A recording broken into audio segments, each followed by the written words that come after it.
Hey, what's going on, Raider Nation? Welcome to another video for the Black and Silver Way. It is your host, Dylan. Raiders actually get the W tonight against the Green Bay Packers in Vegas. We end up taking the win 17-13, putting us at 2-3 on the season. This game was a lot back and forth. Packers had a possession, Raiders had possession, really just trading off all game. The one reason why we even beat the Packers today is because our defense actually stepped up today and was actually playing really solid. And it was really good to see. I couldn't even believe that the defense actually won us a game, right? And McDaniels still being McDaniels with shitty play calling. We'll get into that. But let's start off with the defense first. So a player that we picked up in free agency that came from the Pittsburgh Steelers is Robert Spillane, linebacker.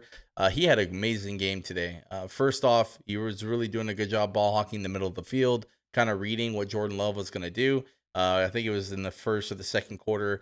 Jordan Love tries to go left, throws a little dot out to the left. Spillane cuts the route, intercepts it beautifully, and he ends up, taking us right into the red zone, which we couldn't capitalize on with the offense. Very disappointing, but he was able to get an interception.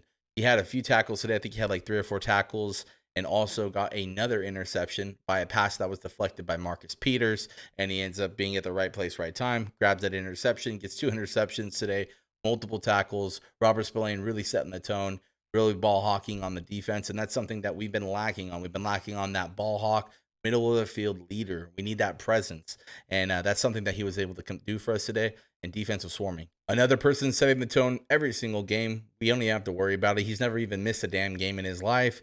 Is Max Crosby. Max Crosby putting multiple pressures on Jordan Love the whole game. The announcers, if you guys are watching the broadcast, that's all they were talking about was Max Crosby. How magnificent of a player Max Crosby is. And it really is showing it, guys. He's really, I know he just hit the 3-year sober mark, I think last week. And he's just really been healthy throughout his career, really progressing to be a freaking amazing pass rusher. And he gets 2 sacks today, multiple times where he was putting pressure on Jordan Love, really setting the tone, helping the defense get into the head of Jordan Love. That is the captain of the defense, Max Crosby. Amazing job. The one thing that we have left from the 2020 draft that's actually been panning out the last couple years, Amik Robertson. Amik Robertson seals the deal with an interception in the end zone today and also gets a nice couple tackles. He did good for us last year as well. Amik Robertson, good job today. One last thing that I have to talk about on defense that I just cannot believe is Marcus Peters. Marcus Peters gets a deflection and Robert Spillane ends up getting the interception. That's the one thing he did good on this game. Other than that, he damn near gave up a 70-yard pass, I think, in the second quarter or the third quarter. And also, he's just really playing off the receivers, giving them 15 yards, 3rd and 5. They'll give him 15 yards out, a lot of cushion, and they end up just getting the possession and then burning him on the route. And then he can't even tackle. I mean, it's terrible. Marcus Peters, absolute garbage again this game. And yeah, he got the deflection. Sure, Robert Spillane gets the interception. That's the one thing I've seen him do all season long. All right, let's move it over into offense now. Let's first talk about our quarterback, Jimmy Garoppolo.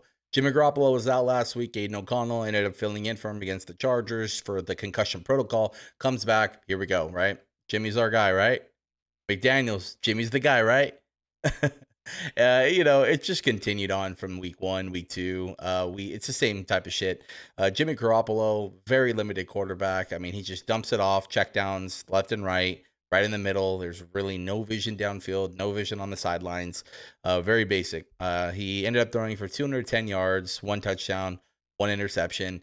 And he continues a streak of getting an interception with us. I believe that's 7 or 8 on the season for interceptions. And threw in a double coverage, throws it across his shoulder, throws it over his body, right over to the left. Kind of a late throw into double coverage and gets picked off.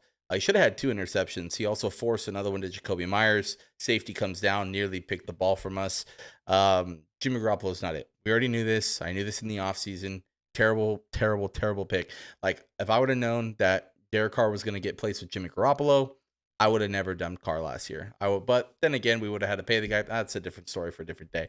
Either way, we're in much need of that star player for a quarterback. Jimmy Garoppolo sits in the pocket, shakes his feet, has a vision of about 5 yards. If nothing's there, he's going to get sacked because our line's not going to be able to protect you like you were protected in San Francisco. Let's just get that real. And our defense is not as elite as San Francisco. So we can't get you out of those situations like we did today. Like our defense really stepped it up, right? Saved Jimmy Garoppolo and we got the win, right?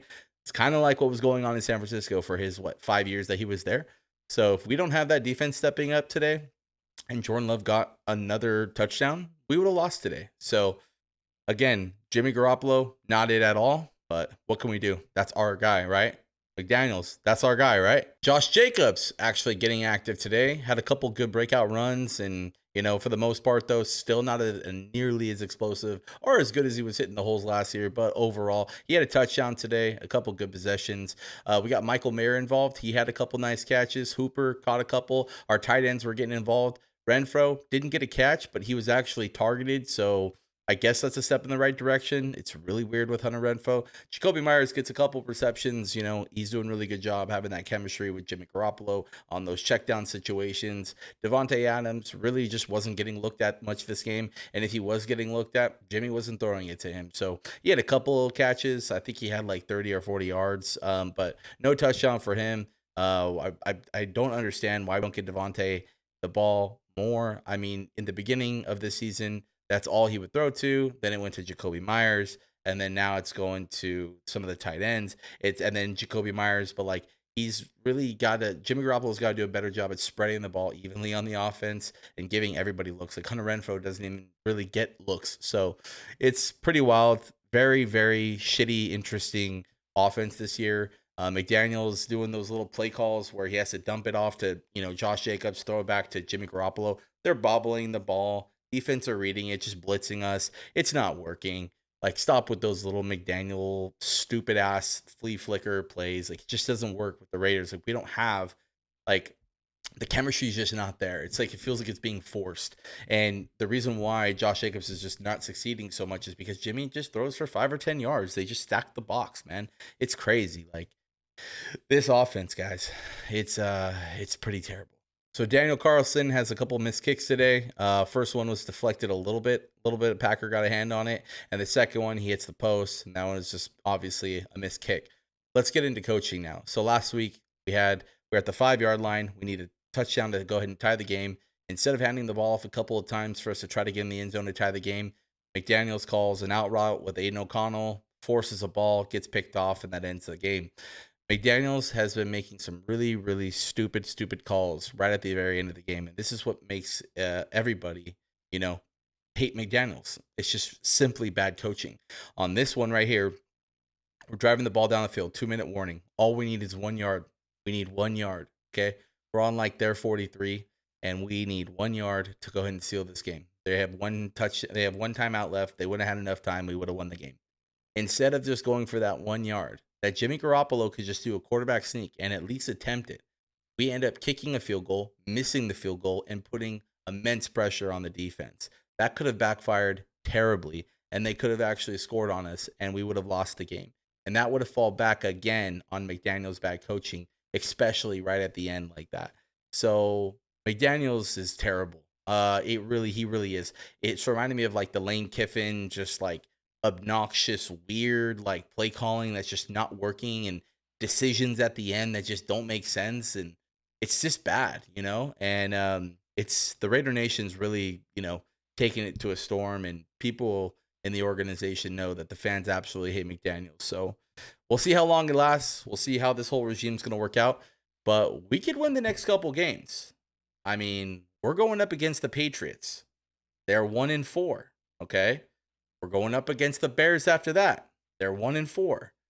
So we could go on a little bit of a streak here. If we tighten things up, who knows? But either way, make sure to like, comment, subscribe on the video. Sorry about last week, guys. I was in Los Angeles at a horror convention. It was like a Michael Myers thing. I had it planned for like a year. I couldn't cancel on it. I paid for everything in advance. I was just really tired, and I just didn't have enough video. I didn't want to do a video on my iPhone, so unfortunately, I wasn't able to recap that one, but I'll see you guys next week for the Patriots. Like I said, make sure to like, comment, subscribe on the video, and I'll see you guys on the next one. Peace.